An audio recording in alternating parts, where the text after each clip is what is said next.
What is up, everybody on YouTube and on Facebook for the replay? Um, guys, I am really excited for this podcast. Let me make sure I'm live on YouTube real quick. Okay, yeah, I'm live.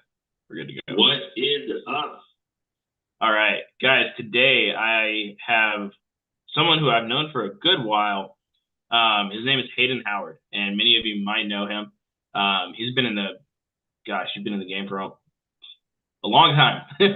What, like 15 Fif- years at this point? Yeah, exactly that number. Yeah, that's insane. So I think you guys are really going to enjoy this one today. I don't have Matt Shirley with me today. He got chaperoned into some school stuff today with his kids, but that's totally fine. Me and Hayden go back about 4 years. A lot of people probably know him from when he was a direct buyer and then trade in tech and then a couple of things like that. But I want to introduce Hayden today simply because I think he has a lot of value to provide people that are just starting out, as well as kind of sharing his story about how he came up in the industry. There was a couple of questions I've asked him that just made me go, "Oh, I never thought of that. Why didn't I think of that?" It felt like so dumb to not know that, right? Um, and then we'll talk a little bit about his company inventory as well, which I think you guys are really going to like. Those of you that are doing over 1,000 pieces a month, moving over 1,000 pieces a month in product, I think you guys are really going to enjoy that. So with that being said, Hayden, do you want to introduce yourself real quick, and then we'll jump into the questions? Yeah, of course. My name is Hayden Howard. The original company that Chris talked about was Trade in Tech. That was one of the first companies I started in the electronics industry. I started buying and reselling in 2009, and then we got really serious and formed Trade in Tech in 2012, and scaled that pretty quickly. So I've met majority of all of my relationships through Trade in Tech. In 2022, Trade and Tech was acquired by a venture capitalist company out of St. Louis. If you actually look him up, the guy who acquired it, his name's Orlando Pace. He was a famous NFL player, so he won the Super Bowl and everything. Yeah, kind of a little fun fact behind that. So he actually bought Trade and Tech. Again, they're a venture capitalist firm, and so they aggregate multiple different companies, and scale them, as a portfolio. So yeah, I'm happy to be here, Chris. Really excited, man. Love all your content. Love the effort you do. So let's go ahead and dive on into this. Love it. So I want to start with the pieces that I think will resonate with my audience the most. Is how did you learn about flipping phones or flipping devices and electronics? Yeah, so this story isn't very popular, but it is like everybody has that click moment where it's like, okay, this might be it. That happened for me in 2009. I was a server at a restaurant, and one of my friends, I lived in a one-bedroom apartment in Spokane, Washington. Rent was $700 a month. I made $3,000 a month at my job. Life was pretty normal for the most part. At that point, I was 19 years old. And so what happened one day was one of my friend, his name was James. He posted a Craigslist ad, want to buy electronics, and this was in 2009, before Yeah. Verizon, AT&T, T-Mobile, Apple, any of those bought it. He got 10, maybe 15 phone calls in about an hour and a half, and we ran out of money the first day. We accelerate that. I saw that, and like when we run out of money at 19 years old, I'm talking like we had like maybe $2,000 at Yeah. most, but I was buying iPhone 3Gs, 3GSs, and we were buying them at $200 and selling them for 350 or 400. Now that's not realistic these days, but you can see that how going from a server making $3,000 a month to spending $2,000 and making $1,500 in a day, that was a switch right there. That Yeah. changed everything. So yeah, that was a long time ago, and a lot has changed since then. So Crazy you were a server too. yeah, I was. I know. I worked at a So restaurant for 5 years before all this. I still remember whenever I got my first like eBay sale, while I was waiting the tables, I went to the bathroom to check my phone and I saw that I had made more than I was probably going to make that night. I was like, oh, this is real. Like, this is a real It thing. I remember back then too, because like I always bought and I always had to have like 20s on me and like maybe a couple hundreds, but like I was buying all different stuff. So I'd be at a serving job and I'd have $2,000 in 20s counting it through. And they're like, what are you doing with all that cash? And I was like, I got a side job. I've been buying Yeah, these and flipping these, and I think it's gonna get serious enough where I might be able to quit my job. And people, they thought like, okay, this guy's crazy. Nobody else is doing this. yeah. This is weird. So yeah, that's What's how I started. crazy is people still think that way to this day, right? Like I just went to my high school reunion last year, and people were asking like my friends from school. They were like, "Are you still like flipping electronics?" And I'm like, "I mean, kinda, yeah. Like I have, I'm still doing a little bit of the flipping, but we also got a whole software now that kind of runs people's business for it and everything." And they're like, "Do you really make money doing that?" I'm like, "Well, when you can turn $1 into like three or four, pretty good gig, Like, Yeah, that adds up. Add a couple more zeros and you're good to go.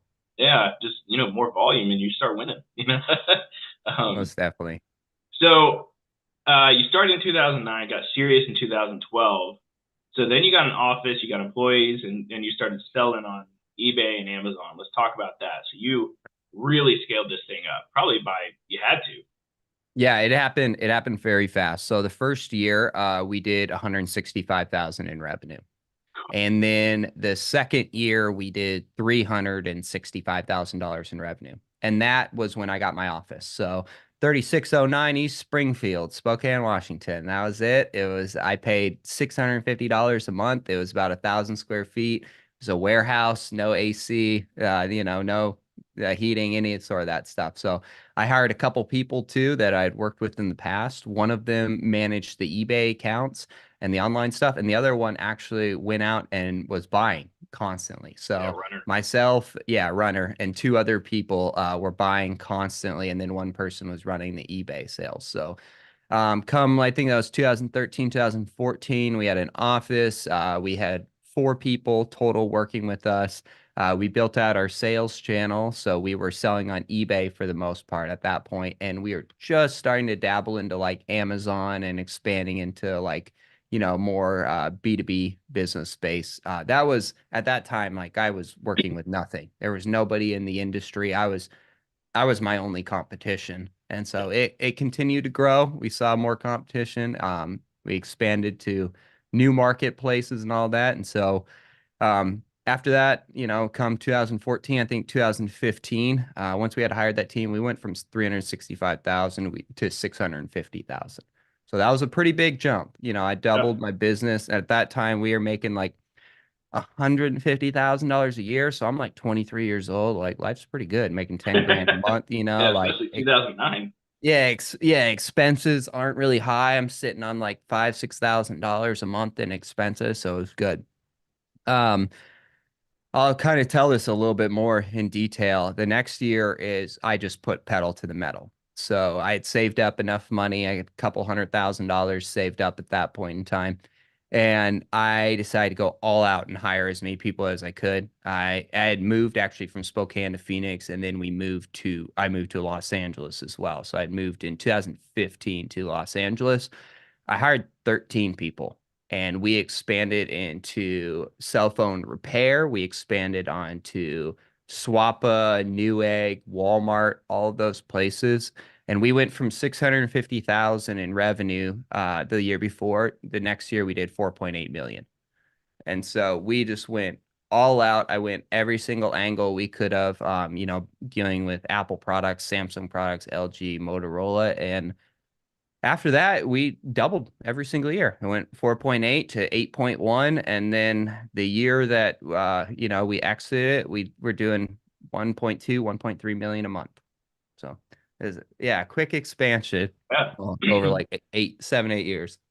So there's something there that I want to ask real quick. Was this just like phones, or was this anything that you could profit from? It was any electronic. And Okay. so I would sell, I mean, there should be no limitation No, whatsoever. especially in this market. Yeah. Yeah, exactly. So I had everything from one of my favorite sales I ever did. I had my own MacBook. I had a MacBook, a 13-inch MacBook, and I bought this for $450, and it had a broken screen, and I fixed the screen, and so I was in it like 700, but it was worth like $1,300 right there. Okay, so I was like, okay, I'm good to go. We had done all of that.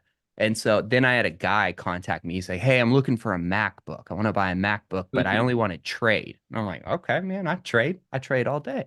And so I was like, "What do you got?" He's like, "I have two Apple Cinema displays and I'm willing to trade you." Oh. And I'm like, "For the MacBook, like straight up?" And he's like, "Yeah, all I want is a MacBook. I don't want these. I don't have a desktop anymore. I just want a computer and get rid of these."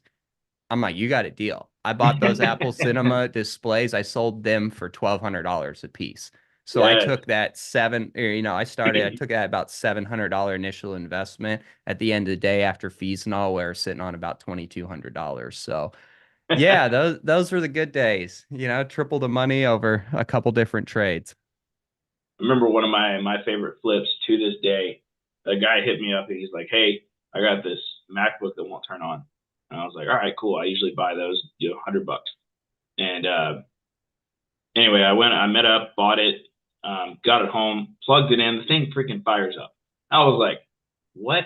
This The is like a best. 2022 M1 chip, the The whole thing. best. And so it has an iCloud on it. I was like, I was like, you know what? I'm gonna text him just to see. I was like, "Hey man, do you know the iCloud password for this thing?" And he gives it to me, and I was like, "All right, cool." Ah, man. I That's erased that thing. Yeah, that's a note to everybody. Make sure you replace your charger before you replace the Yeah, laptop. yeah. Yeah. So I bought it for $100 and I sold it for 1,900 the same day. Dang. Dang. And I was like, Doesn't happen. that yeah, that's not something that happens very often. Um, If you do it enough, you'll get one or two yes, of those. yeah. Like the other day, Aaron Goldstein made $15,000 on one deal. But he explained to the reseller students, he's like, "I've done over 40,000 conversations, and that has only happened once." You Yep. know, True. and it's a real thing. You just if you put in enough volume, those big, huge wins, they happen Yeah. eventually, right? Yeah, most definitely. Um, so as you were scaling your business, you said I'm reading my notes here. You said you paid very close attention to your finances. You minimized literally everything in your life and made extreme sacrifices during that time. And that's around the same time you were adding all those employees too, right? So let's talk about that a little bit. Like you went to like the extremes. Yeah, I mean, when I mean extreme, worked every single day. That's the first part. So, if you're not putting in at least 60, 70 hours, this is in the very beginning, like you're not even, your competition's crushing you no matter what. I will work around the clock as long as I need to get it done. There was no sacrifice that I wasn't willing to make sure that I never worked a job ever again. I one of my biggest fears is to have to work for somebody and do what they say and build their dream while I sit back and, watch it happen pretty much and get told what to do over 40 hours. So, in order to do that, though, you have to be extremely diligent and you got to be willing to sacrifice. So, I sacrificed everything. I lived in a apartment and I had a roommate. Okay, so I was spending $1,000 a month on rent. I never ate out. That was a huge one. I know every single person who eats out every day or regularly, they spend $1,000 a month. I was Yep. spending $200 a month. If you add that up over a year, that's $10,000 you're saving.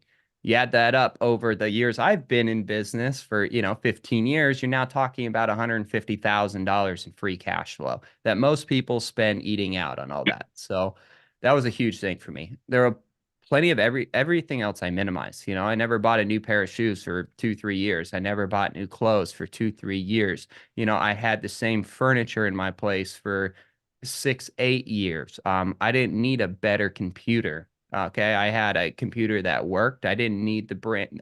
It was funny. At that time, let's say iPhone X was the most popular, the newest one. Dude, I was on the iPhone 5S still. I'm like, I got 500 iPhone X's in the back room worth, a couple $100,000.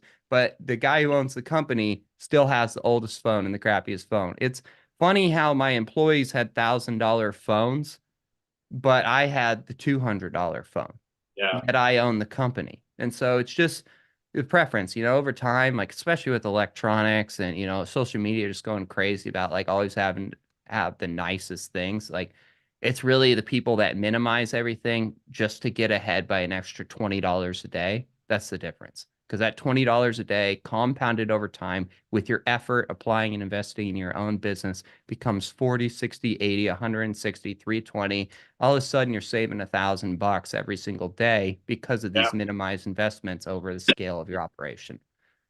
So had to sacrifice all the good stuff, in order to invest in more employees, invest in growth, invest in more products. So I had a pretty boring house, nothing inside it, but my office was kick ass. So you got Love that. $1 million worth of inventory, all the coolest electronics, everything going, 15 employees, LCD refurbishing, the whole deal.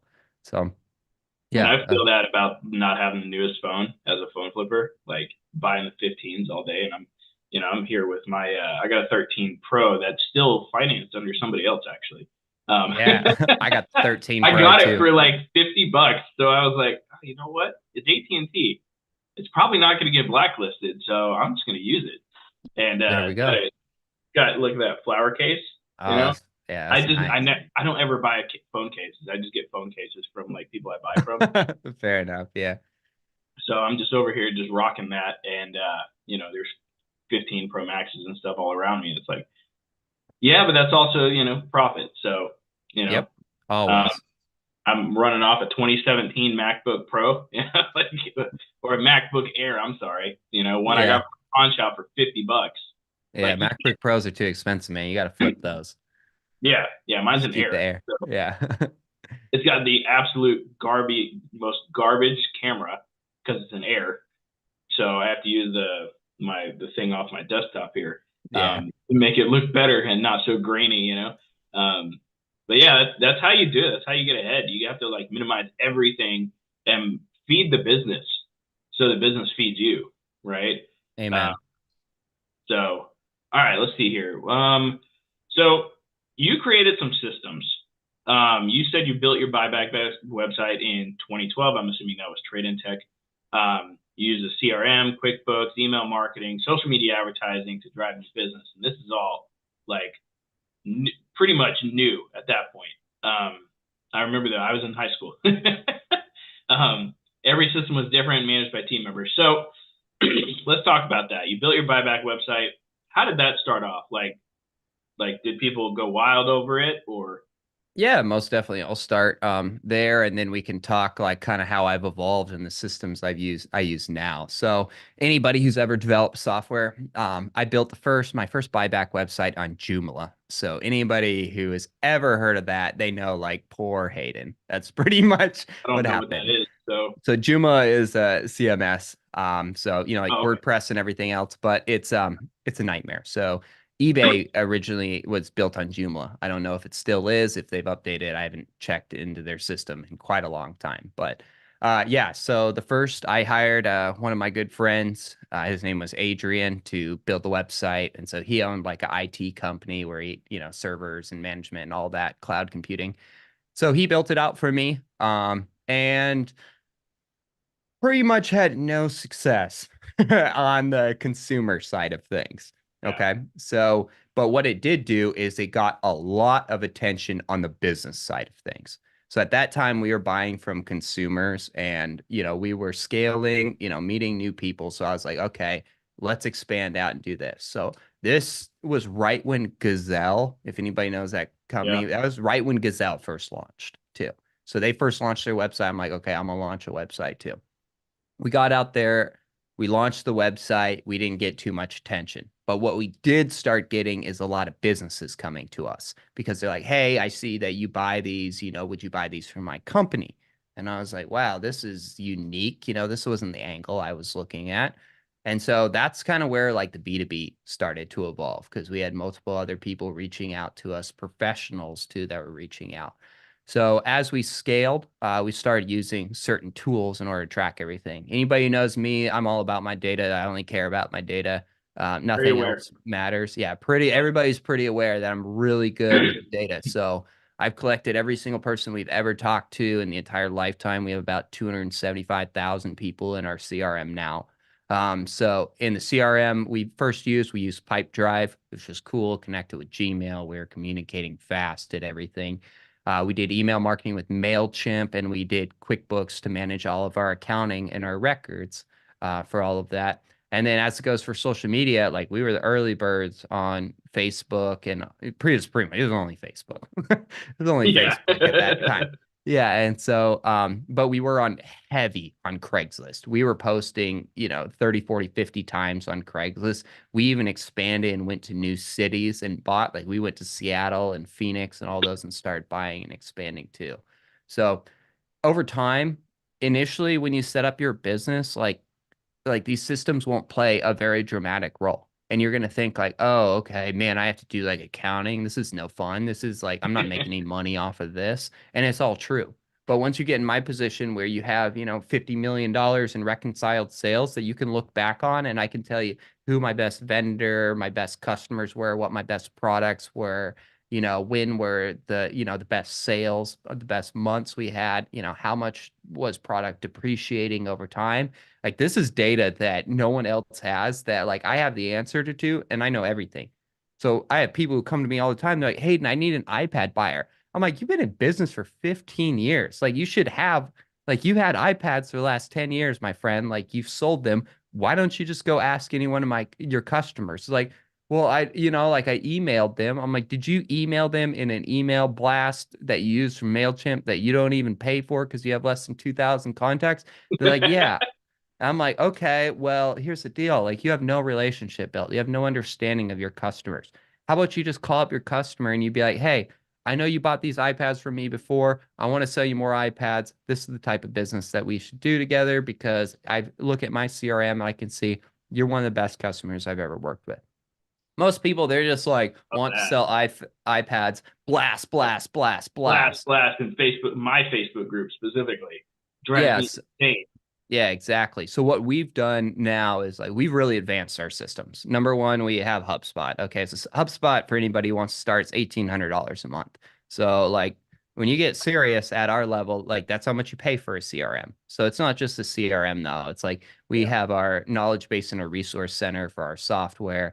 We have we have email marketing, we have text message marketing, we have phone call, we have all that stuff tracked. So there's a lot more involved into it now, but what we do is we make everything very personalized. We're reaching out individually, personalizing it to every single person. One person might be interested in MacBooks, the other one might be interested in Samsung. We're really going to define that and niche that down to make sure that they understand it. Because when we send out want to sell iPads to a bunch of companies that have only bought Samsung and MacBooks from us, like the odds of doing business are very slim. So Yeah. we've really advanced that. We use myself, plenty of the people I work with, they use our software like inventory too to track all of this data and stuff. And yeah, over time, I can say in the beginning the systems weren't nearly as important, but now that we've evolved and we've been in business for 15 years, it's the only thing that matters. If I didn't have that, I'd just be just everybody else, just like Yeah. everybody Sure. else, honestly, with no insight. Well, I think too, like, the average flipper doesn't understand in the very beginning how much they need to track data. And in the beginning, it's not as important as you might expect. But as you grow, like a year later, it becomes incredibly important because that's where all of your repeat customers are built from. Like, that's where everything starts happening. Like, a year from whenever you start tracking is when you really realize when you need it. Because that's what starts building it, almost like a passive income stream too. Yep. Especially when you got the email marketing working, the text message working, the monthly follow ups with the customers, things like that. That stuff matters after over time because for those of you who don't know, this is exactly what Resell Deck does. It builds it. Number one, put your marketing in front, right? Facebook, Google, all of it. And on the back end, it actually basically takes care of your customers for you. Like, hey, we bought from you last month. Do you have any other devices you want to sell this month? Right. And we actually just added lead scoring too to a Resell Deck too, which is pretty cool. Nice. So That's now what's up. it shows the best customers too. Yeah, I love that. Oh So, yeah, Chris. Go ahead. no, I was just saying like that. I didn't realize in the beginning how important the tracking was until I started tracking. Like we built our spreadsheets. Well, I built the first iteration of it for like a local buyback person, which included the lead generation and the inventory tracking and combined it. And that changed the absolute game for me. I was like, holy hell, like half of my leads are coming from Google. And I didn't even know I'm over here spending $60 a day on Facebook when I'm getting half my customers for free. Like, I should just spend more time over here. Yeah, fair enough. And so, yeah, tracking becomes incredibly important later on. And then it becomes everything. It So, really does. If I were to start over, I'd track better from the very beginning. I'll tell you a little like cheat code. Chris, you already know this, but for everybody else who doesn't know, a little cheat code. My last business I bought and sold. Like I bought and sold a bunch of stuff. I had a ton of customers, thousands and thousands of customers. And then the next business I started was a software company. And guess what? Like I think in my first business, it took me about 6 years or so to like make $1 million in profit in the business.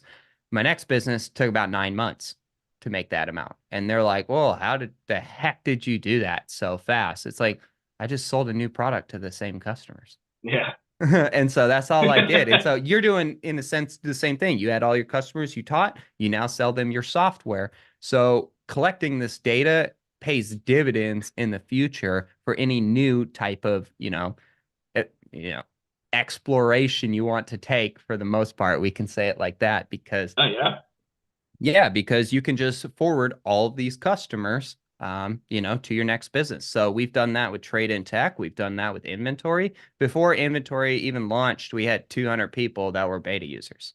Okay, so it's like that's very difficult to get on accounting software. Nobody is like excited about accounting. It's not fun at all. It's mandatory, but it's not fun.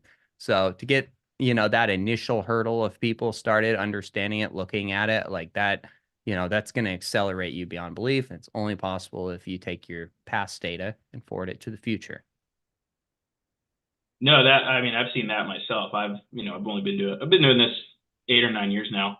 But that has definitely happened. Like from my ad agency days, I was able to convert like half of those people over to Resell Deck within just a Exactly. very short amount of time because it did what my agency did for them for a cheaper price and provided more tools. Like it just it made sense. Like just build rapport with these people over time, and that's just how it goes, right? Yeah. You provide good service or good products or whatever, people will just kind of follow you around on the internet. Be like, oh, Yeah, and click on you don't have to be that popular to have a massive business. I have maybe 20,000 followers across all my social media, and I don't really care to make too much an effort on that. yeah, But a lot of people, I have 275,000 customers in my businesses. yeah, So it's like give you an idea, like, it's not what it seems on the surface. And so, yeah. yeah, Focus on the business followers and not the personal followers. Yeah, love exactly. that. So I want to talk a little bit about the creation of price sheets. Let's talk about that. I think that I think my audience is going to love that because they all want the best buyers, the biggest price sheets, the best stuff. Let's talk about the creation of price sheets. Oh yeah, my friend. I'm pulling up something. Wow, we go over this too. Okay, guys, here's a fun story that it's hard to believe. A couple people do know this story already, that were involved with me on it, and very few people know who I'm going to be talking about in this case. And so here I have to pull something up.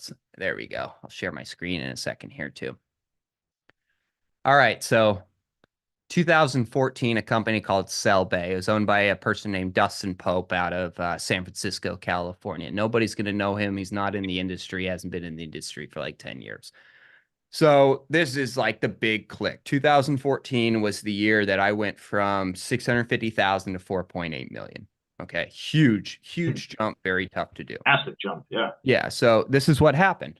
Um, Cellbase sent me a list of products they wanted to buy with very, very good pricing. So they were selling into Hong Kong, selling damaged, used, all that type of stuff. Demand was crazy over there and it grew. And so I saw this list and I was like, man, this guy pays like really good. I'm going to sell him some product, you know? And I was already in the B2B world. So I was meeting, you know, like retailers, B2B sellers, all those types of stuff. Like we were working with like GameStop early on. And then we had like Hertz Budget and Enterprise Rent-A-Car were some of our customers. And then like we expanded, we got like Pepsi too. We bought back from Pepsi, which was pretty cool. And so Wow. then I needed to start moving these in volume, and Sellbay came to me with this. So just like that Craigslist ad that I talked about when we got that Craigslist ad and we got 10 calls, I had another click that happens. Anytime something clicks in my head, it's usually a pretty big deal. You know, I try to like connect the dots as much as I can. So when they do connect, I was like, okay, I got something here. So I said in my head, I was like, I bet all my vendors would love if I sent them prices for everything I pay and everything that I want instead of them just telling me to like telling them to make offers or anything like that. So I created the Trade and Tech purchasing price list on Google Sheets, maybe Excel it was, and I sent it out to everyone. And so that's what literally happened. Right then, we went from 650,000 a year to 4.8 million the next year to 8.1 the year after to $15 million a year after that, year three. And now, as you know, nearly everyone has one of those price Yep. lists, you know, and like very few people truly know where it originated from. So, um, I'm going to twist this a little bit just to give you Yeah. an understanding of a few things here. Now, people know price lists. It's very common, you know, the purchasing price list, like Atlas Mobile, probably one of the most famous ones. Everybody knows who they are. Okay, there's a couple other people in here, but they might get mad at me for saying who they are. So I'll hold back. But there's more people out there, guys, but there's a lot too. So what I'm going to do here is I'm going to share my screen. I want to show you, open up a new world to you guys here. Oh boy, new world. Okay. Yep, a new world here. Can you see this? The Yep, distribution sure bros can. in yellow? Okay. Yep. So what I did actually is a lot of people don't know this. In 2020, February 2020, the same month COVID hit, I started an Amazon company with my brother. And we built that up in 2 years. We were doing 60,000 orders a month. And we sold that to a publicly traded company called Upexi. So you look them up, they're Amazon aggregator. So what we did though is we applied the same concept in electronics to health and beauty products instead. So what I have here is I have the distribution bros, that was our Amazon company, purchasing price list. This is how we started. We made a list of the products that we wanted to buy and the prices we paid. So as you guys can see here, things are different. This was a health and beauty. So we have like Advil here, Allegra. We have, you know, Crest, which is popular, Differin, Flonase, Garden of Life. So we were buying like hundreds and like I think we had like 1,100 SKUs at total. So Zyrtec, you guys might be familiar with too. And we put this entire list together, the price we bought. So we scaled that from 0 to 20 million per year in 2 years, just off of the price list concept. So this is why I'm telling everybody this right now. The price list concept doesn't just apply to electronics; it applies to every single part of life. It's very Anything you common buy and flip. anything you and so it's very common you'll see like KBB, which is like the Kelly Blue Book for cars, how they Yeah. give you price estimates for how much you can buy and sell. Same sort of concept. The only difference between like KBB and your price list is the fact that you'll actually pay those prices. It's the same, you know. And so that when you go to companies, especially larger companies, no anybody who's trying to buy, you know, like we were trying to buy millions of dollars worth of product. Okay. So like saying, hey, I want to buy millions of dollars worth of product, nobody cares, you know, like everybody else does too. That's the goal. But going to a company and saying, hey, here's $1 million purchase order of the exact products that I want to pay and the prices I'll pay, and I'll pay you right now for it. All of a sudden people are like, wait, you're telling me I can just fulfill this order right now and you'll pay me for it? I'm like, yeah. And he's like, what if I get more? I'm like, invoice me. I was like, all you need to do is send me an invoice. It's like, we keep our product pricing list live all the time. Send me an invoice. That's all you need to do. So this started in 2014 with a company named Sellbay. There's a couple of my friends that know about that who originated there. And ever since then, you know, we've expanded. That it really changed the business for everybody, you know, and it's helped a lot of people now in the industry too. Well, there's a service you guys could offer. Build price Hmm. lists for companies. Yeah, I know, right? That's the concept. Guarantee you probably, make a crap load of money. Yeah, Love definitely that. introduce them to a bunch other products that they should be buying too. Well, yeah, I That's a mean, the huge same, thing. like this concept can apply for cars. This concept can apply for all sorts of things, like anything that you buy and flip, Amazon books, right? Like Yeah. that. Clothing That, is huge. Like we got a bunch of Nike, Adidas, Lululemon people that sell it. Like, dude, that stuff goes like crazy. yeah, Lululemon product is women go insane for it. yeah, wild. So, So yeah, I love that. I love how, you've taken the same exact concepts, just like transferred them through industry, like the same industry for the most part, just like transferred them through different iterations as you've grown the companies. And they've all, I always talk about, skills, right? Like, and how the skills over time just build upon each other. And then you can like start combining, like, for example, if I go to a mastermind, I learn a skill there that I won't use right away, but I still learned it from somebody else. Google Ads, for example. I got yes, help with that a while back, but that didn't like happen until like 2 years later, until it finally worked, right? Because there's not a lot of people that do local buybacks, other than true. outside of Eco ATM and like, you got the Gazelle and all of these other ones now, but they all do nationwide.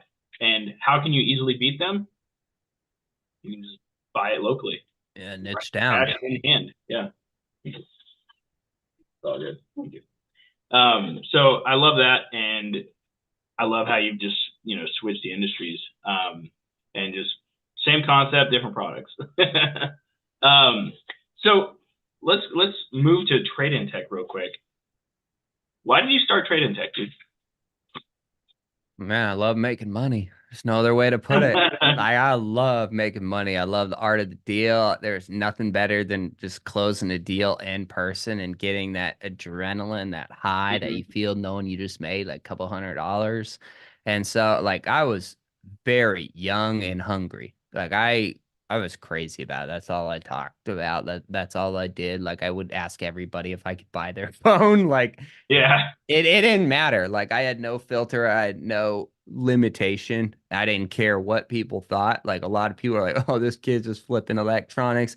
A couple years down the road, I'm on the Inc. 500 list. So, and they're like, "Oh, I know Hayden. Yeah, he went. I worked with him and stuff." And so, I mean, my biggest goal, and I think a lot of people face this, is they just want to like find something that works, and they're hoping to find something that works, and they're hoping to do that early on too. So I was willing to do whatever it took and work as long as I needed to in order to find something that works. And when you're young and you're inexperienced, you don't really know what's going to stick and what won't stick, So you have to keep going through trial and error, learning new things, and so eventually, like that Craigslist thing, I found something that stuck, and I worked with it for a little bit more. And I had two jobs. I had that job, and then I had my server job.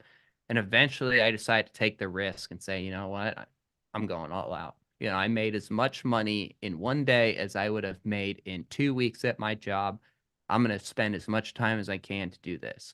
That same month, I went from making $3,000 a month, and I quit, and I made $10,000 the next month because I was willing to do anything. And like I was the type of guy, it was crazy. Like I'd buy phones, I'd meet up with people before they went to work at 7 a.m.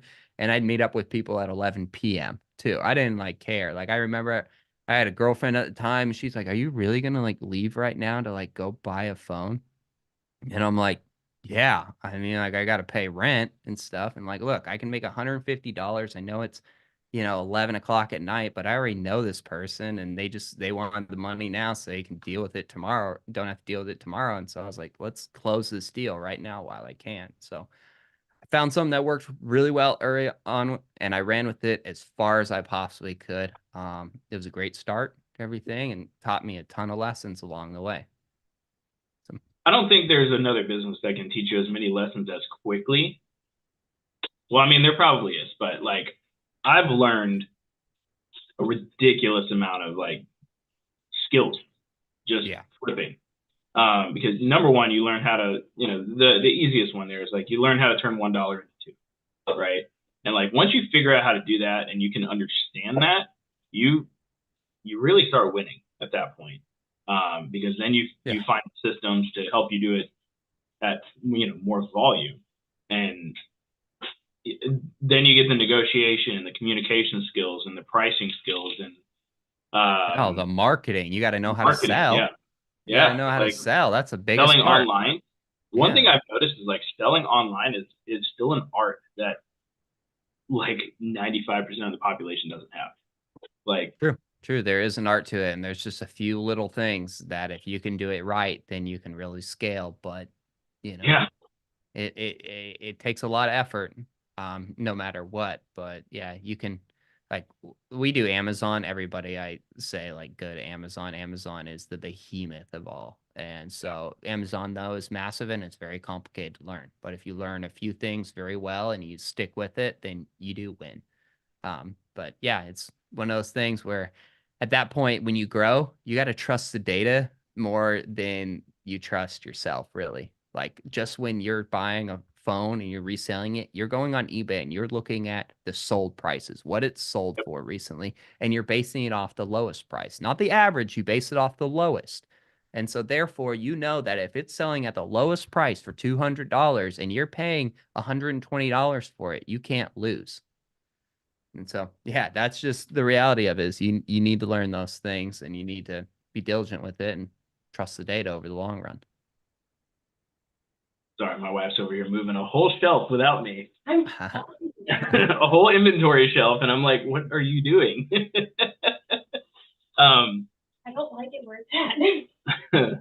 So, all right, so you started trade in tech, and now we're at inventory. Like trade in tech taught you a lot of lessons about pretty much everything that comes into effect with all of this stuff and reselling and flipping and online sales and things. Now we get to inventory. So I remember you talking to me about inventory like 3 years ago, and I was like, "Don't you sell trade in tech?" I was like, I'm confused, but I was like, "All right, well, inventory. The name sounds simple enough. Has to do with inventory." Um, so why did you create inventory? Yeah, so as you grow, the biggest problem that you're ever going to face in a product-based business is inventory management. That's the biggest problem I've ever faced. I've had every single scenario. I've lost product. I've had employees steal product from me. I've bought in at the wrong prices and lost money. I've sold or I've held inventory too long and I lost money before. There's like a million different things that have happened with inventory. I bought it in one condition and then all of a sudden it was a different condition. That microphone worked yesterday. I promise you Yep. that. And now it doesn't work. And so inventory management, understanding inventory was really, the biggest problem I ever faced. So this comes with a combination of two different things.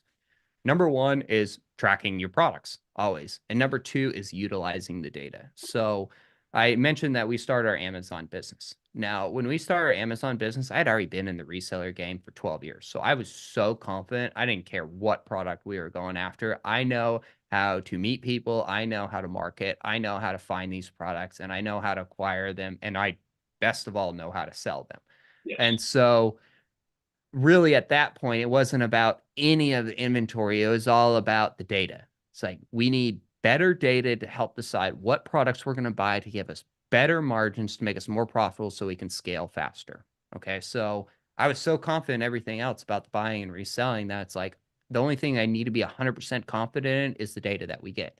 How many of these items can I move? How fast do they sell? How long do I have them in stock? How many should I reorder after I sell out? Those are all different types of things that we had. So I wanted to build a software that supplied that same type of data that I got that took us from 0 to 1.8 million in literally 24 months. And so 1.8 million per month, just give you an idea. And I wanted to, give it to everybody else, build a system that can share that data with the biggest problem that I ever faced. So inventory was designed. It took 4 years to build. I have millions of dollars into this, at this point in time. Yeah, multiple millions of dollars it took to build it. We have 7 senior level developers here in Los Angeles. We pay top dollar for top talent. We don't, hire out of like the Philippines or any of that stuff. We want to build a good product. And Yeah. so, a really, really good product that's well known. And the best tech really does come out of California. And so, just kind of dial it in here. Our average seller that we work with sells about 11,000 units per month. And every single person that we work with, especially the Amazon guys, absolutely crush the competition.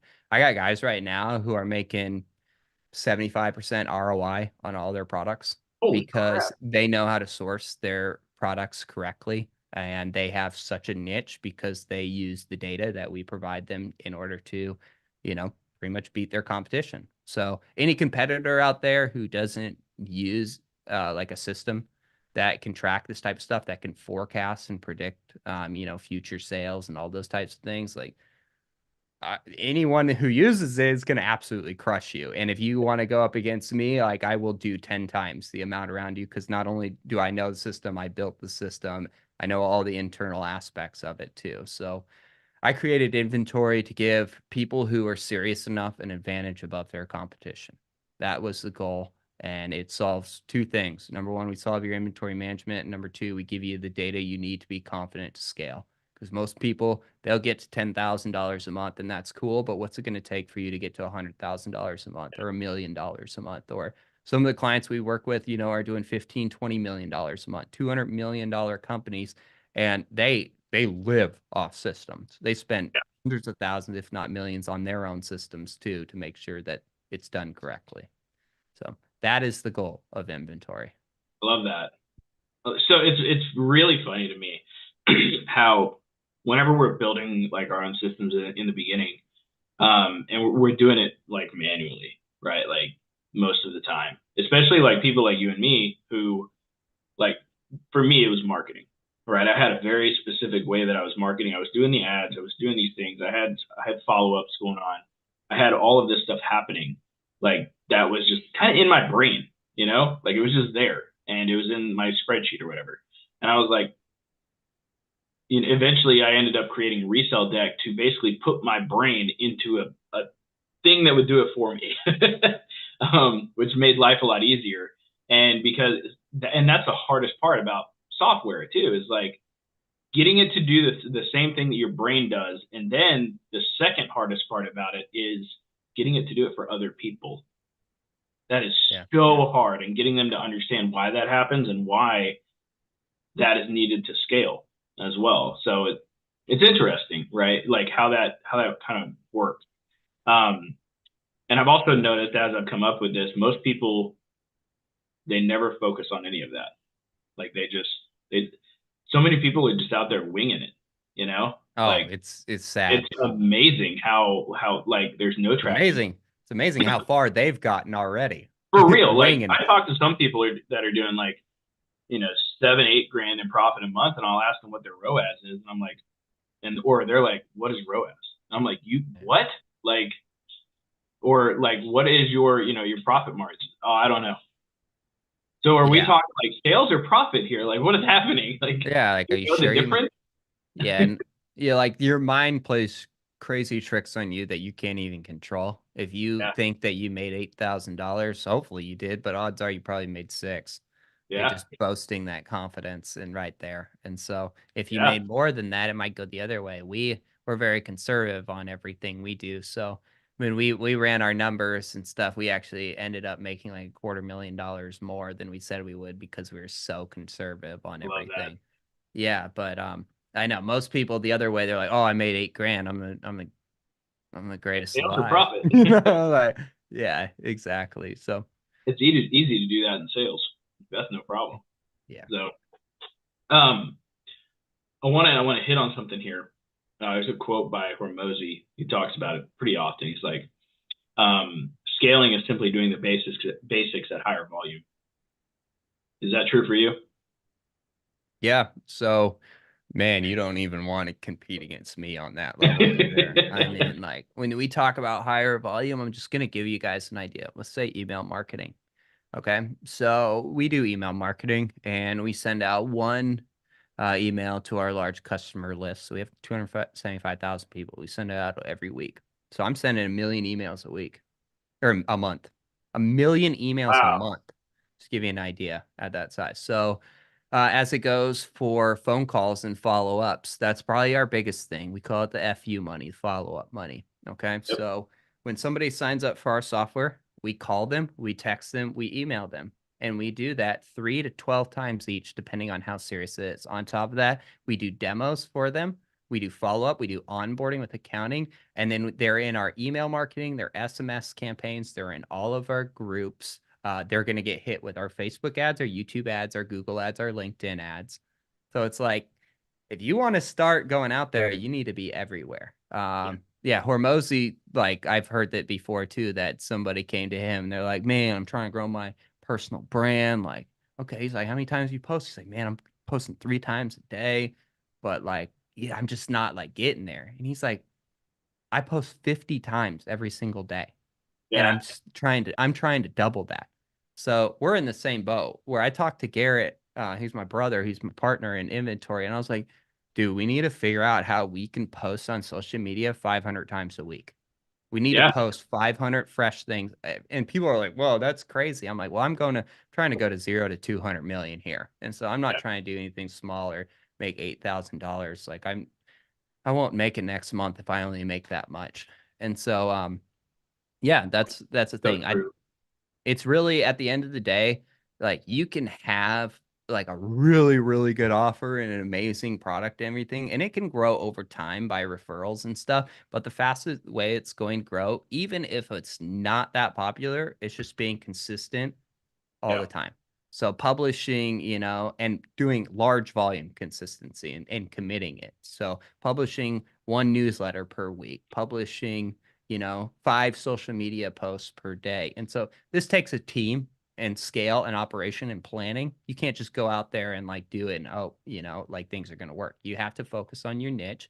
You have to plan around it. You have to write out scripts and like a full game plan, execution strategy. But if you do this and you do this for 2 to 3 years, like if you do it for 1 month, you're not going to be anybody. I don't care. Like you think like Hormozy or any of those guys got anywhere? It's like that dude's been going hard for, Yes. a 10 years. decade. And Yeah. so, and now he invests, I mean, I'd probably say he invests like 30, $50,000 per week in his social media strategy, Mhm. a couple $1 million a year in order to get it. And he gets the attention from that plane. And it's great. So he built it up. He knows he did at one point in time, he didn't have 50 grand a week to invest, so he made those one videos, scaled up, hired more people, and so on and so forth. And now got a larger team and you're scaling out. So if you ever think you're doing enough, just go look at like any of the big guys. Grant Cardone, he's a great Yeah, example I too. did that a while back. I went to Grant, so I was really curious about Cardone and how often he posted. So I went to his page one day. Not only does like he post, but Elena posts, and then Cardone Capital posts, and then like all of his whatever's his brands post, and it's Yeah. every 2 to 3 hours. Every like it's all scheduled out, obviously, but like it's every 2 to 3 hours. That's why you see him all the freaking time, and he knows what he's doing. And Yep.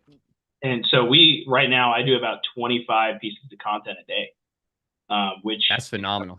I probably need to double it. Well, I get more from that than I do from Facebook reach right now. So obviously, I'm going to go ham on that, right? That's great. Um, However, with Facebook, I can reach typically the right people. What a lot of people don't realize, the first time somebody sees your ad, they usually ignore it. Then the second time they see Of your course. ad, they're like, hmm. And then the But third time, the they're like, okay, this guy's got something. And that can go from 3 to 10. And this is to bring it back down to the Oh, local even more than that, man. We say yeah, minimum on ours, like on our accounting, 12 touch points is 12 the touch average. points. 12 Yeah. touch points. And so So to before bring you this even back down to the level of the local flipper, because that's my audience, post your wins. Like like whenever you buy from a customer, take a photo with the customer, take a photo of the review that they leave you. If you're not doing those two things, you'll probably be out of business pretty quickly. You're like the students in Recelerator will absolutely destroy you. Like they will be number one in Google My Business, and you will get no phones. yeah. um, because like if you do those things, you can turn that into like 10 pieces of content Yep. very easily. Because if you post it on your page, you post it on your personal account, you post it on this, you post it on that, you can then ask for referrals. Like you can do all sorts of stuff with that one post. You can post it on Google My Business, Facebook, Twitter, LinkedIn, Instagram. wherever, right? You can turn one post into like 10 very easily with a Amen. happy customer. And trust me, that is going to bring, and if you tag that customer, it also shows that to their friends too, by the way. Just Yep. neat little tidbit there. I um, love it. so that we're talking about high level like marketing strategies right here. I wanted to bring it back down to that local flipper. You should be making content, and you should be making a lot of content. You ads, great. We don't teach the content game in Recelerator. Now that I think about it, I probably should. And Resell Deck. The beautiful thing is Resell Deck actually already has all of this integrated. I probably just need to create some templates for it because it can post on every single platform for you, which is wild. So, so you created inventory to fix the inventory issue that you had and that pretty much everybody has. Everybody runs into that issue. You know, I still to this day, I have issues with like, where did I put that phone? You know, that specific phone. Yeah. Amen to that. Yeah. Like you sell it and then you're like, oh crap, where is that thing? Or how much did I pay for it? But yeah, That's how a much did huge I one. pay for it? Yeah, Or who would I that's why buy it like from? yeah, Like, oh, that's why nowadays I as soon as something is bought, it's in the spreadsheet for what I paid because I will forget, 100%. yeah, Like 100%. there's no way I'm gonna remember everything that I buy. Hmm. Yesterday, I actually bought 4 devices from the same customer, and I knew like as soon as I got home, I was like, I need to just put these in right now because if I don't, I'm gonna forget what I paid for all of them, and it's just gonna happen. I already know. I know myself. So another thing we do, like as a local flipper, you guys can take this as a note. Usually, as soon as I buy something when I'm at Starbucks, I take the photos right there. Like I just get it done. And the reason for that is yeah, I don't need a light box. You know, you don't need a light box to sell, just so you guys are aware. Like you can Yeah. Starbucks has fantastic lighting, by the way. They do. I just take the photos right then and there. That way I don't have to when I get home because you know, you get home, safe space, it's not workplace anymore, right? And it's, you know, just a little tidbit for you guys out there. Fair enough. Um, Yeah. anything to add on to that? I know you were local flipping for years. Oh, local flipping. I mean, I got a lot to tell you. It might have come from one or two of your questions, but there's a lot of things I do. I'll just dive into it here. Yeah. If you're just like starting your journey or you're, looking to expand and stuff, number one, pay extremely close attention to your finances. So we already mentioned that, recording what you do. Record everything, no matter what. Yeah. It is a habit that you should be very disciplined in because over time, as you scale, if you do not do that and you do not have that habit, you will hit a brick wall harder than ever at some point in time. So, on top of that, when you're buying, you should never buy something, especially like electronics are great because they're really high value, but they have a huge downside. They depreciate over time and they can depreciate fast. And so, what I highly suggest is I would never, and I did this for all of my business, I would never buy something that I don't already have a buyer for. So Yeah. you might be able, you probably sell it on eBay, obviously, but if you're going to be selling on eBay, you need to base it on the lowest selling price to make sure that you're Yes. profitable. There might be some that sold for 250, 275, but if the last one sold for 200, that is the price that you are going to sell it for. I don't think that you're better and you can sell it for 225 because you have some fancy template. Like the internet doesn't care about your template, they only care about your price and what they get. And they will compare it against every other person and they will go with somebody else because it's ruthless out there. So in this case for electronics, and this is if you need to move them fast, over time you can diversify and you can expand. Like we were on eBay, Swappa, Walmart, Amazon, like Back Market, Rebello, Newegg, Best Buy. You can like expand onto all those now too. But as time goes on, you'll consider doing that. But for right now, the best thing you need to do is make sure that you can move that device immediately. I always had my products listed the same day because I wanted to like sell them the next day because I got to turn Yeah. my cash flow. The worst thing that can Yeah. ever happen is you run out of money. Like I have, like I know this has happened to you for a ton of times. Like I have a bunch of people like Hayden, can you introduce me to a new supplier? And I'm like, all right, I'll introduce you to a new supplier. Here you go. Next week, I'm like, how's that going to supplier? It's like, well, I ran out of money. It's like, dude. And so it's like, that's for you too. It's like, Chris, you ever run ads? And they're like, oh, I ran out of money. It's Why are like, you running? Yeah. why, first off, why are you doing it? Second off, like, have you listed everything that you bought in the last week? Pay attention to your cash flow. That's the most important. So as soon as you get your cash flow down, you have your accounting down, you have your sales channels down, that's when you can start leveraging data and look into expand into new areas. So you can expand into new sales channels, you can expand into new products. We did electronics, we also did health and beauty products, we did tools, we did clothing. I mean, dude, there's like no limit to it. There's no limit. Like I can Wow. tell you that Nike sells just as well as iPhone does. Like a lot of people don't know it. And Claritin and Zyrtec sells better. Like a Oh, lot look more at people yeah, yeah, like crazy concept that a lot of people would have allergies. And so as you expand, this will allow you to like find new and better opportunities in various niches. And I always suggest everybody spend at least, 2, 3 hours a week, investing in the future of their business. So not only like doing the day to day, but planning for the future. Like what's next? How are we going to expand? How are we going to do this? Because most people just get caught in the loop. Buy, sell, buy, sell, buy, sell, buy, sell, and they never expand. Like, yeah. and so yeah, that's you're just getting started. That's a couple 2 cents that I would give you. Yeah. Sell it as fast as you get it. Like that's what you need to do, especially in the beginning. But like even Hayden here says like everything was listed the same day he bought it. There's a reason for that. Like electronics lose value insanely fast. Like it's like if you're selling to a direct buyer, try to get it sold that day or the next day.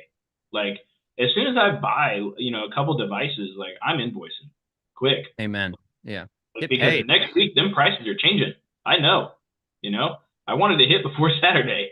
Yeah, um, you only make money when you sell it. yeah. Anybody, some people will say differently, but the reality is you only make money when you sell it. You Well, actually lost money when you buy it because you haven't, you have less cash.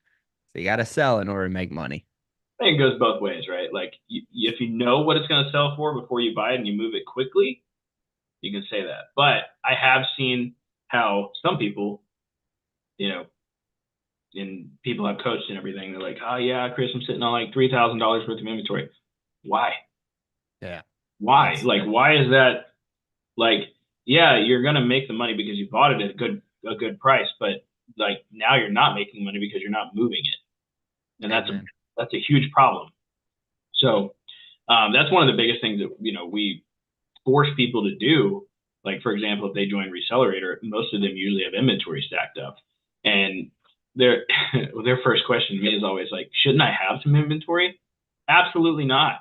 Like, I not at your know, level. right? You shouldn't have any inventory at all, um, because if you have inventory, that means you're not making money, right? Yep. Like, I you agree. have to move it quickly. Like, oh, but what if I get a local sale? Who cares? Like, sell it on eBay as soon as you get it, or sell it to that direct buyer. Like, you can make more money by flipping the thing really fast and getting the cash back, and then buying another item Yeah. instead of holding that same item for 5 days. I mean, if you really look at it that way, if you bought one phone one day, sold it the same day, got the cash, PayPal, pay the fee, doesn't matter, right? Like, get the cash, buy another item. Congratulations, you just made more money than you would have by waiting. Probably double. Yeah, at that You point. doubled, yeah. And And then it if you could go happen within 5 the days, week. now you're 5x what the Yeah. same time frame would have been. Even and the biggest thing that people, and maybe you can speak to this a little bit. Oh, Chris, but the fees. I'm always like, you're gonna pay you pay fees in two ways. It's either time or it's money. I'd rather it be money Yeah. personally. You guys, what? You're worried about the fees? Like, if I have people say it all the time, they're like, "Oh man, Amazon hiked their fees or eBay hiked their fees." I'm like, "Listen, you wouldn't have a business without them. Period." I was like, eBay spends billions of dollars to bring customers back. Amazon spends, they've spent trillions of dollars already in advertising like that. Like, they spend so much money to make sure that your customers are there and they buy those items immediately. If you think that's unfair, how about you go start your own marketplace and let me know how easy it is to get customers profitably? Because you're What's wild complaining is you've about done it. that. Yeah, I've done that, and it's insanely tough. I mean, I can tell you the hardest thing from starting a marketplace is just getting people to list their inventory. Yeah. So you don't even have a customer. Yeah, you just gotta list it right there. So yeah, anybody who's worried about fees, that's a part of business. If you're the biggest worry you should have is towards your taxes, not towards your seller fees, because your taxes. I live in California, so they're going to take 50% of my $1 million right off the bat. So I need to figure out how to minimize that. That is a real expense. I'm not worried about Amazon taking 10% of my fees when the government takes 50% of them, of my profits, you know? So something that needs to be calculated into business that goes along with advertising too. You know, if you're too scared to pay for ads, and you're not going to grow with ads, you know, like you got to be willing to invest. You got to be willing to lose some, and then you'll run 100 ads. One of them works and you make all your money back off of that. So yeah, there's risk reward in every single way. But yeah, complaining about the fees and costs, I'm going to tell you one thing. They're only going to get more expensive, and there's no, you know, it's not going to get easier for you. There's no other way No. to put it. And Yeah, I so, mean, the best time to start a business like this was, 10 years ago. Then the second best time is right now, right? Because there's a law, right? Everything is always going to go up, and that's true for advertising. Advertising is definitely going up. You're paying the same amount you were 2 years ago, getting less reach now, which makes it more expensive, right? yeah. Same thing with fees. Fees are going to go up. That's just how it works. Yeah. Um, and that, I think it's easier now because oh yeah. there's more realized opportunity. There's more customers out there that realize that I can buy a used phone at a better price than a new one. Mhm. There's more, you know, realized opportunity that businesses realize that there are companies that will buy inventory and sell on e-commerce channels, and they can do B2B relationship basis. Like there's a lot more realized opportunity. People know that Amazon is one of the best places to buy products. And in turn, you know, eBay as well is one of the cheapest places to go. So that realized opportunity for everybody, you know, brings more value across the board. 10 years ago, like not as many people bought iPhones on eBay as they do now. Now you can sell anything you want at any point in time. iPhone sells every 4 seconds on eBay. Dude, at best, that's Dang, just how dude. fast their APIs can process it. It's even faster. Yeah, it's It could even be faster faster. than Yeah. that. Yeah, it's crazy. And yeah, Amazon's the same way too. Like you wouldn't even believe the volume on some of those. There's plenty of Amazon listings of iPhones that are doing $1 million a month. Like that's Wow. very common. Yeah. So, I love this. Like, I love like diving into this stuff because, as I've come up, and you've been in the industry a lot longer. I'm starting to see a lot of the things that you saw early on, right? And it's really fun. Just I think I've seen it more through like a marketing lens than you saw more through like inventory and like the scaling. But I want to talk a little really quick about like a lot of people are like it's saturated now with phone flippers, and I agree in a certain way, but I also disagree because I think there's more opportunity now because things are getting harder for people to, for example, a really good example of this is Google My Business. It used to be so easy to get on Google My Business, like ridiculous, approved within minutes, all of that. Now you have to upload a video, right, to like prove that you're a business owner. Okay. And a lot of people are like, Chris, it's making it too hard. It's making it too hard. And I'm like, well, I guess you're just not cut out for it. You know, like if you're not willing to Yeah. upload a video in a way where I give you like a proven script, like, and yeah, it might get denied the first time. Congratulations, do it again. You know, but a lot of people will go and they'll look to start this business. They'll see that and they'll turn tail and run. Yeah. That, in my opinion, that's beautiful. Yeah. Quit. I think that's best too. I think you should quit. Yeah, I do. I'm not gonna like put it bluntly. Like if you're a person who complains and you think it's too hard or you think Amazon's fees are too much, then just quit. You know, just quit. The barrier to entry is higher. Like if you want to compete against inventory, I'm going to let you know that you better come to the market with $2 million, and you also better invest a minimum of 5 years into your software. And that's the barrier of entry. If you want to compete against me, if you want to compete against Seller Cloud, NetSuite, you know, in Microsoft Dynamics, if you want to do that, that's the entry level. So if that's too high for you, then yeah, you shouldn't do it. That's the same goes for Amazon. If you think the fees are too much, or if you think eBay is too competitive or the phone industry, just quit. I'm not here to like help motivate people when they're in doubt. It's like you need to have the backbone and the discipline for yourself to go out there and do it. Nobody's coming to Hayden saying, "Come on, Hayden, you got this. Good job. You're gonna go out there and like, prove the world wrong." It's like, no, no, I'm not. Nobody does that. Yeah, Yeah. I'm gonna do whatever it takes. And so, number one, the barrier of entry is going to continue to rise because people like me, people like you, we're going to set the bar even higher. Just like when you're saying you post on social media 3 times a day, well, now I'm doing 30 times a day. And then hopefully at one point we'll be up to 300 times a day, And so that's the barrier of entry. It's like the competition is raising the bar because they want to win more than you want to win. If you don't care enough, about your business or you don't care enough about winning, like it's not for you then. It's not for you. No. My purpose that drives like the biggest fuel I ever have is having to work for somebody else. And if you're a person who doesn't mind working for somebody else and go get a job, okay, that's perfectly fine. You can quit right now and make life easier and you can have the weekends off. But I'll do whatever it takes to not have to do that again. To like my life is awesome because I can do whatever I want whenever I want. And what I choose to do is compete. I want to compete and I want to be aggressive. So, yeah, if you're having doubts, quit. But if you're a man and you got some backbone, step it up, suck it up, and put in the work. So, Mhm. yeah, there you go. That's the truth. I love it. I love it. So, last question here before we kind of wrap this thing up. Um, what would be the best advice you could give a younger version of yourself? Yeah, so this is tough, and this only has evolved off of my personal experience. Everybody else is different, and not everybody might see the true value behind this until it happens to themselves. So, um, as you guys, I'm very, hard headed. There's no doubt about that, and I don't like quitting. I don't quit. Period. Okay, I fight until I win, no matter what. I will always get back up, no matter how much I get pushed down. But in business, you need to understand that it's okay to quit if you're taking the risk to do something bigger. In my business, I quit trading tech. We're doing $15 million a year and like I quit. I quit. And people are like, dude, what are you doing? Why would you quit that? Like that, I mean, I still even question why I quit it. Margins became more competitive, but I felt that I was destined for something like even bigger.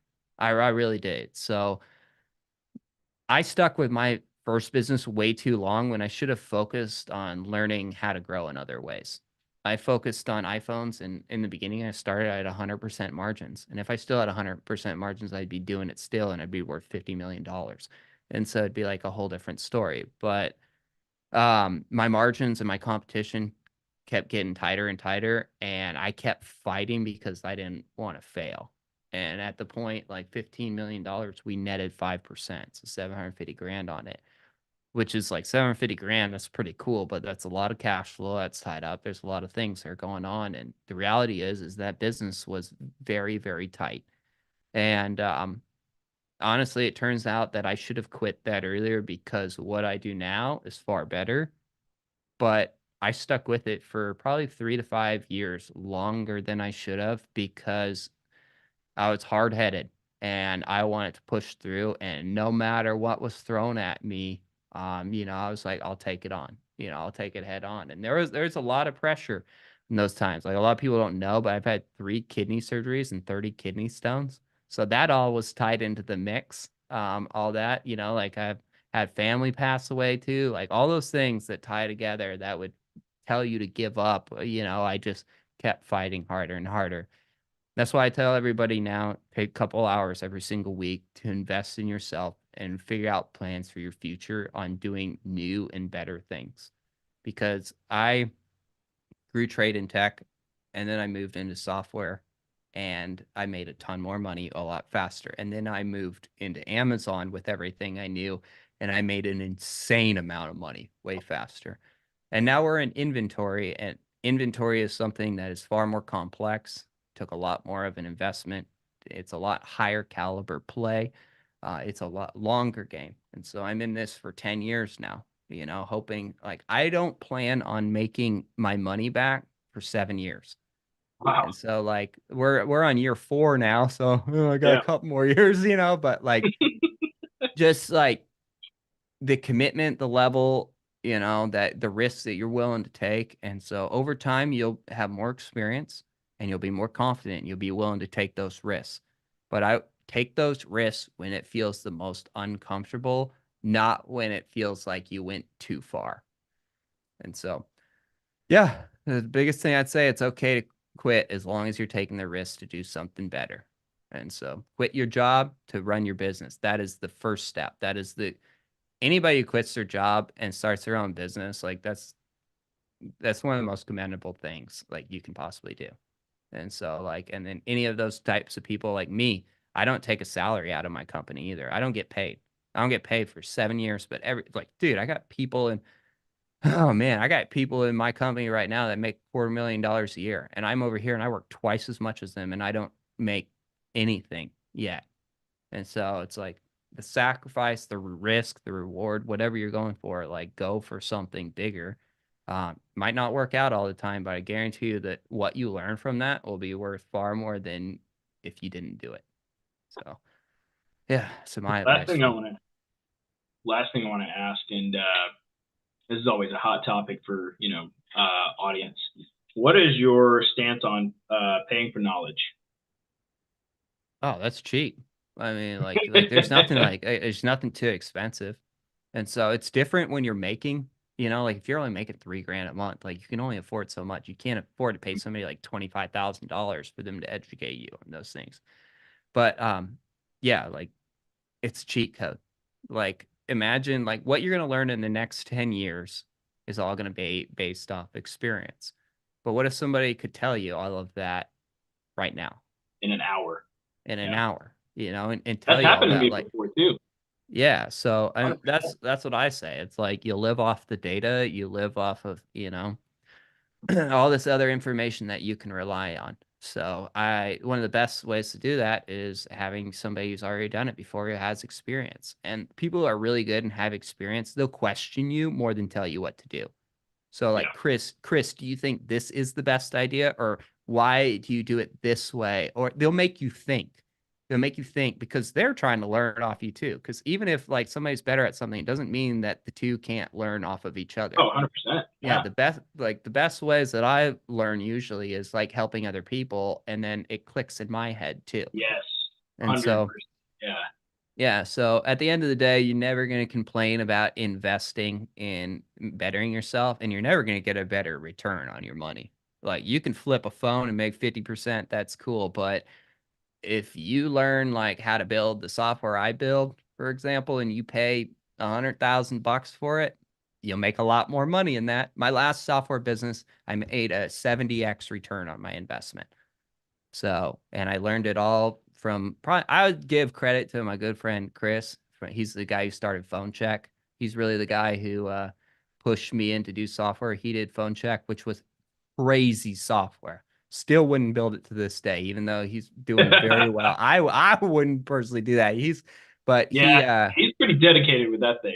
he's crazy about it, man. That guy's got heart. And so but yeah, he really like taught me to like, take the step, take the risk, learn it. So I learned a lot from him, gained a lot of knowledge, and I'll pretty much pay anybody now. There was a person, I don't even know, his name was Daniel, and so he wants to charge $15,000 to help me do some video editing, to improve my video. And like people are like 15 grand to help me get an editor, and I'm saying like, dude, 15 grand, and now I got like one of the best video editors for the rest of my life. I was like, that's a steal. And I was like, that's a steal. I was like, now I never have to worry about getting a video editor ever again. And this guy's like top notch and knows everything. I was like, that sounds like a good deal. So put it in perspective. Yeah. Just understand, base it like whenever you're valuing it, don't value it based on the current moment, value it over your lifetime. Yeah. And then you'll see if it's worth it or not. Yeah. There's been many times where I paid, for example, like let's say $5,000 for like, for example, chatbots. I paid I don't know if you know him, Nico Moreno. Um, Yeah.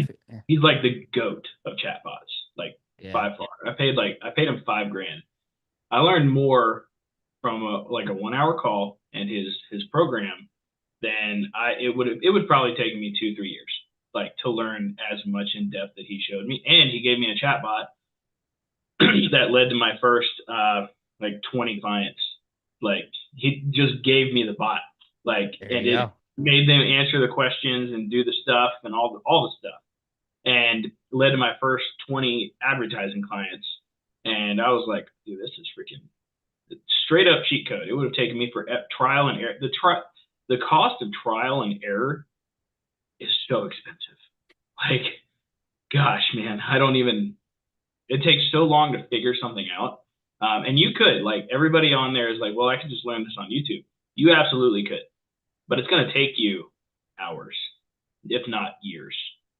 Yeah, you're searching for a video in a freaking garbage dump, like you really are. And so like Yeah, YouTube pretty is much. Yeah. it's literally like a freaking garbage dump. There's a bunch of garbage on there and you're searching for one key video when in fact you could just go across the street and pay for that single video, Yep. with so yeah, that's my reality on it. But investing in yourself, you'll never get a better return on anything. And the only you should be better every day. And the only way to get better is to continue to invest. It doesn't matter if you want to invest and buy books or if you want to invest and have somebody tell you something. But at the end of the day, too, it's all about execution. If you don't have a work ethic, you're never going to get anywhere. And so, Man, that's so true. yeah, it really is. And so, like, I've worked so hard my entire life. And I plan on working so hard for my entire life. Most people would say it's absolutely outrageous and it's maybe it's not healthy or some of those, but like I love Toxic, it. bro. I love it. Yeah, it's toxic. Cool. Yeah, it's toxic. People telling me that. And so I've never had somebody doing better than me telling me that I'm not that I'm doing too much. Yeah, I love that. Yeah.